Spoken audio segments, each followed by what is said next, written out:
श्री शिवाय नमस्तुभ्यम हर हर महादेव। देखिए दोस्तों, श्राद्ध पक्ष जिसे हम पितृ पक्ष भी कहते हैं, उसका सबसे पवित्र और बड़ा दिन यानी कि अमावस्या का दिन आ चुका है, जो कि है सर्व पितृ मोक्ष अमावस्या। देखिए दोस्तों, गुरुजी की जो कल की कथा हुई है उसमें गुरुजी द्वारा एक बहुत ही अद्भुत उपाय बताया गया है, चावल और कपूर का उपाय, जो कि आपको साल में केवल एक बार ही करने का मौका मिलता है। यानी कि आपको पितृपक्ष अमावस्या पर ही इस उपाय को करना है। पूरे जीवन भर आपके घर में कभी भी धन संपदा और वैभव की कमी नहीं होगी और हमेशा आपके घर में धन धान्य की वृद्धि होगी तथा घर में हमेशा सुख शांति बनी रहेगी।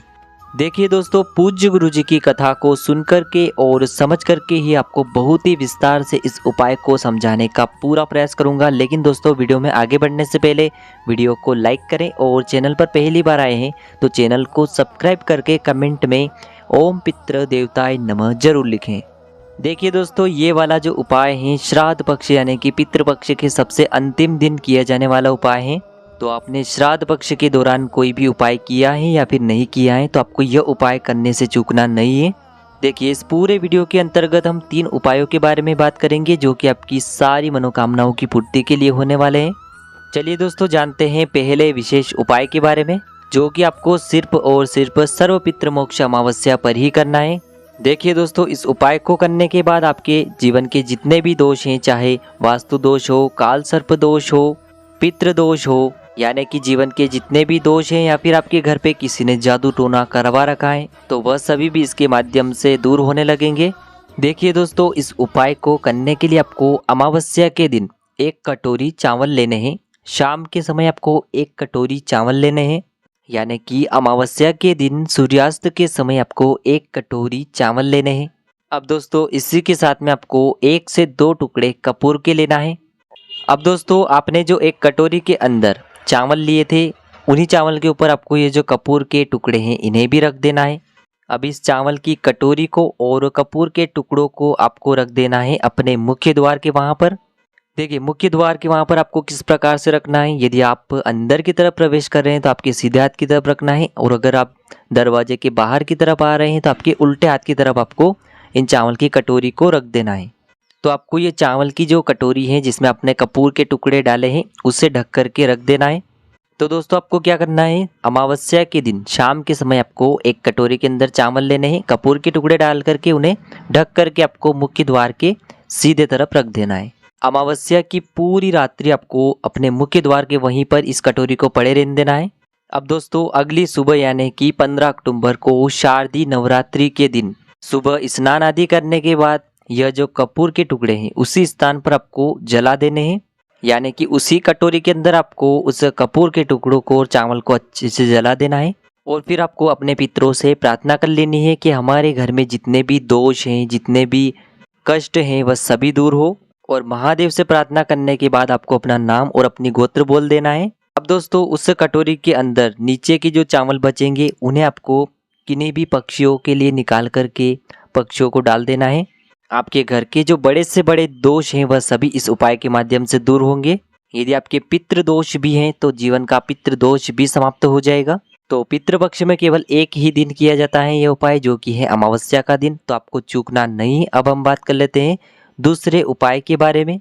देखिए, इस वाले उपाय के लिए पूज्य गुरुजी ने बताया है कि यदि आपको अपने पितरों को स्मरण करना है, उन्हें तृप्त करना है, उन्हें तर्पण देना है, उन्हें मोक्ष देना है, ताकि आपके जो पितृ हैं वह पितृ लोक में हमेशा प्रसन्न रहें और वह हमेशा आपको आशीर्वाद देते रहें, तो आपको कल के दिन यानी कि पितृ मोक्ष अमावस्या के दिन ये चमत्कारी उपाय करना है।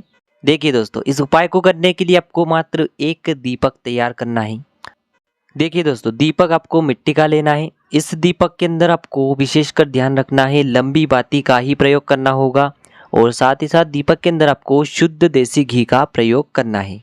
अब दोस्तों, इस दीपक को आप नदी, सरोवर, कुआं, बावड़ी, इनके अगल बगल या फिर इनके आसपास कहीं भी प्रज्वलित कर सकते हैं। अगर आपके घर के आसपास कहीं भी नदी, सरोवर, कुआं, बावड़ी आदि नहीं है तो पितरों के तुल्य आप सभी को पता है कि 3 वृक्ष माने गए हैं। पहला पीपल का वृक्ष, दूसरा है वट वृक्ष जिसे हम बरगद के पेड़ के नाम से जानते हैं, और तीसरा जो है बेलपत्र का वृक्ष। जो कि माता पार्वती के अश्रुओं से पैदा हुआ है। तो इन सभी स्थानों में से केवल एक स्थान पर आपको इस एक दीपक को लगा देना है। देखिए, आप जिस भी स्थान पर लगा रहे हैं आपको ध्यान रखना है कि इस दीपक की जो बाती है उसका मुख आपको दक्षिण दिशा की तरफ ही रखना होगा। दीपक को प्रज्वलित करने के बाद आपको अपने पितरों का स्मरण करना है, उन्हें आपको याद करना है। जो भी आपकी कामना हो उसकी आपको कामना कर लेनी है। आपके जो पितर हैं वो बहुत ही अधिक तृप्त हो जाएंगे और वो आपको दोनों हाथों से आशीर्वाद देकर के जाएंगे। ध्यान रखिए दोस्तों, गुरुजी ने बताया है कि जिस घर पर पितरों का आशीर्वाद होता है उस घर में कभी भी किसी भी प्रकार की समस्या आती ही नहीं है। अगर आती भी है तो वह सभी भी दूर हो जाती है। अब दोस्तों हम जान लेते हैं गुरुजी द्वारा बताए गए तीसरे और अंतिम उपाय के बारे में। देखिए दोस्तों, यदि आपके जीवन में तनाव और चिंता बहुत ही अधिक बनी रहती है, आपको हमेशा किसी न किसी प्रकार का विचार हमेशा सताते ही रहता है, आप किसी भी समस्या को दूर करने के लिए बहुत अधिक प्रयास कर चुके हैं, लेकिन आपकी जो वह समस्या है आपके जीवन में और अधिक लगातार बढ़ती ही जा रही है। किसी भी गलत व्यक्ति की दृष्टि आपके घर के ऊपर पड़ चुकी है, जिससे आपकी जो घर की रौनक है वह चली गई है। तो दोस्तों, कभी भी अगर आपके जीवन में ऐसी समस्या आ जाए, मन घबराने लगे, डर बहुत अधिक लगने लगे, अगर आपके जीवन में भी ऐसी ही परेशानियां चल रही हैं तो आपको यह उपाय जरूर करना चाहिए।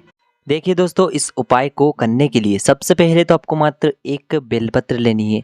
बेलपत्र को लेने के बाद ध्यान रखें कि यह बेलपत्र कहीं से भी टूटी हुई या फिर खंडित नहीं होनी चाहिए। बेलपत्र अगर नहीं मिल पाती है तो भगवान शिव के शिवलिंग पर चढ़ी हुई बेलपत्रों को आप पुनः शुद्ध जल से धोकर के उपयोग कर सकते हैं। फिर इसी के साथ में आपको मात्र थोड़ा सा गौ माता का कच्चा दूध लेना है, यानी कि दूध आपको गर्म किया हुआ नहीं लेना है, कच्चा दूध ही आपको लेना होगा। फिर इसी के साथ में आपको थोड़ा सा चाहिए होगा गौ माता का घी, शुद्ध घी आपको थोड़ा सा लेना होगा। अब दोस्तों, इसी के साथ में आपको एक तांबे के पात्र के अंदर शुद्ध जल लेना है और इन सभी सामग्रियों को सीधे लेकर के पहुंच जाना है आपको भगवान शिव के मंदिर में। देखिए दोस्तों, सबसे पहले तो आपको अपना मुख उत्तर दिशा की तरफ रखना है और ये जो एक लोटा जल है इसे आपको भगवान शिव के शिवलिंग पर धीरे धीरे समर्पित कर देना है। श्री शिवाय नमस्तुभ्यम या फिर ओम नमः शिवाय इस मंत्र का जाप करते हुए। अब दोस्तों, आपके पास है एक बेलपत्र। तो बेलपत्र की जो बड़ी वाली पत्ती होती है और उसकी जो चिकनी साइड होती है उस पर आपको कच्चा दूध जो आप अपने साथ लेकर के आए हैं उसे आपको पूरी पत्ती पर अच्छे से लगा देना है। अब दोस्तों, बेलपत्र की जो नीचे की दो पत्तियां हैं उन पर आपको लगा देना है शुद्ध घी। जो आप अपने साथ लेकर के आए थे उस पर आपको शुद्ध घी लगा देना है। अब दोस्तों, इस बेलपत्र को आपको बीच वाली डंडी के वहां से पकड़ लेना है और इस बेलपत्र को आपको भगवान शिव के शिवलिंग पर अर्पित कर देना है। देखिए, इसकी जो डंडी है उसका मुख आपको जलाधारी की तरफ रखना है और इसकी जो पत्ती है उसका मुख आपको अपनी तरफ रखना है। इस प्रकार से ये बेलपत्र आपको शिवलिंग पर अर्पित कर देना है। आपको अपना जो हाथ है उसी बेलपत्र के ऊपर रख देना है और आपको भगवान से प्रार्थना कर लेनी है कि मेरा जो समय है वह कभी भी बुरा न आए। मेरे जीवन में जो तनाव चल रहा है, जो चिंताएं चल रही हैं, जीवन में जो कष्ट उत्पन्न हो रहे हैं, नई नई समस्याएं आ रही हैं, वह सभी दूर होने लगे। तो दोस्तों, इस प्रकार से हमने आज के इस वीडियो में आपको पितृपक्ष की सबसे बड़ी तिथि यानी कि सर्व पितृमोक्ष अमावस्या पर किए जाने वाले 3 बहुत ही चमत्कारी उपाय बताए हैं। यदि आप इस पितृपक्ष के दौरान कोई भी उपाय कर सके हैं या फिर नहीं भी कर सके हैं तो आपको यह उपाय अवश्य ही करने हैं। यदि उपाय से जुड़ा किसी भी प्रकार का सवाल रहता है तो आप हमें कमेंट में पूछ लें। श्री शिवाय नमस्तुभ्यम। हर हर महादेव।